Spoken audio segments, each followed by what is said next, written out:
Assalamualaikum warahmatullahi wabarakatuh. Selamat siang kelas 12 AP2. Semoga kita senantiasa diberikan kesehatan jasmani dan rohani sehingga kita dapat menuntut ilmu, baik itu ilmu agama maupun ilmu-ilmu umum lainnya, untuk membekali diri kita di dalam kehidupan dunia dan akhirat kelak. Amin ya rabbal alamin.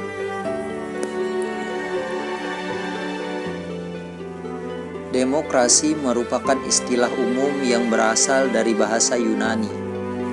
Demos artinya rakyat dan kratos artinya pemerintahan. Pemerintahan yang bagaimana? Pemerintahan yang berasal dari rakyat, dan rakyat merupakan pemegang kedaulatan suatu negara. Kita bersyukur menjadi warga negara Republik Indonesia yang terdiri dari ras, budaya, suku, dan agama yang berbeda-beda, namun kita tetap berdiri tegak tanpa ada permusuhan dan perdebatan. Itu semua karena demokrasi. Penekanan demokrasi dalam Islam adalah musyawarah dalam mengambil suatu keputusan atas suatu masalah atau persoalan. Marilah kita membaca surah Al-Imran ayat 159 yang berhubungan dengan bersikap demokratis yang dicontohkan oleh Rasulullah SAW. A'udzu billahi minasyaitonir rajim. Fabima rahmatin minallahi linta lahum walau kunta fazzan ghalizal qalbi lanfaddu min hawlik fa'fu anhum wastaghfir lahum wasyawirhum fil amr. فَإِذَا عَزَمْتَ فَتَوَكَّلْ عَلَى اللَّهِ إِنَّ اللَّهَ يُحِبُّ الْمُتَوَكِّلِينَ.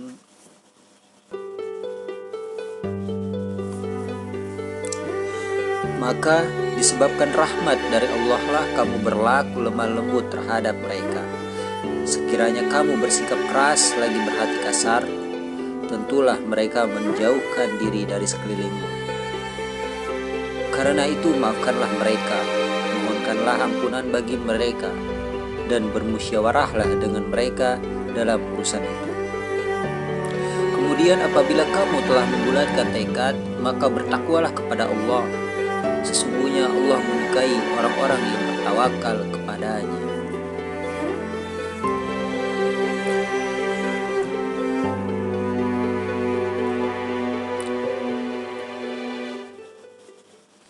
Surah Al-Imran ayat 159 ini membahas tentang tata cara melakukan musyawarah. Ayat ini turun sebagai teguran terhadap sikap para sahabat yang telah menyepakati keputusan musyawarah dalam menerapkan strategi perang Uhud. Tetapi mereka melanggar kesepakatan tersebut. Karena melanggar keputusan musyawarah, kaum muslimin pun akhirnya menjadi kesulitan untuk mengalahkan musuhnya, kaum musyrikin. Kaum muslimin tergoda dengan harta rampasan sehingga mereka melupakan pesan dari Rasulullah SAW. Padahal Rasulullah SAW sebelumnya telah berpesan agar tidak meninggalkan bukit pemanah sebelum dapat instruksi dari Rasulullah SAW. Namun mereka tergiur dengan harta rampasan sehingga mereka turun meninggalkan bukit panahan, dan situasi ini pun dimanfaatkan oleh orang Quraisy, dan orang-orang Quraisy menyerang dari belakang sehingga peperangan ini dimenangkan oleh orang-orang Quraisy. Hikmahnya dari peperangan ini adalah bukan saja musyawarah yang kita harus lakukan, tetapi pentingnya mentaati para pemimpin sebagaimana telah dijelaskan di dalam ayat Al-Quran. Ta'ati Allah wa ta'ati Rasul wa ta'ati ulil amri. Taati Allah, Rasul, dan para pemimpin. Selagi mereka tidak menyuruh kita maksiat, maka kita harus mentaati mereka, apapun itu instruksi dari mereka. Lalu, apa hikmah dari musyawarah? 1. Memperkuat silaturahim dan memperkokoh persaudaraan. Saling belajar dari satu sama lain. Dapat bertukar pikiran antar satu sama lain. Menyadarkan kekurangan dan kelebihan orang lain. Pekerjaan menjadi keputusan bersama dan menjadi ringan untuk dilakukan. Menghidupkan gairah warga untuk saling berlomba-lomba berbuat kebaikan. Itulah hikmah dari musyawarah. Adapun sikap dan perilaku orang yang bersikap demokratis.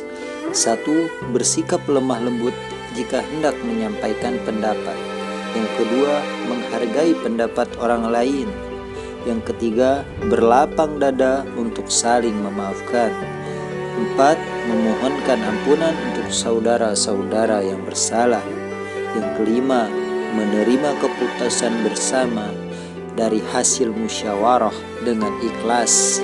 Keenam, melaksanakan keputusan-keputusan musyawarah dengan tawakal kepada Allah Subhanahu wa Ta'ala.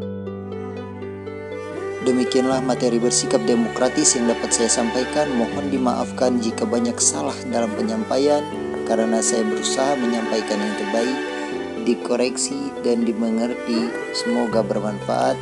Saya akhiri, wabillahi taufiq wal hidayah. Wassalamualaikum warahmatullahi wabarakatuh. Sampai ketemu di episode selanjutnya.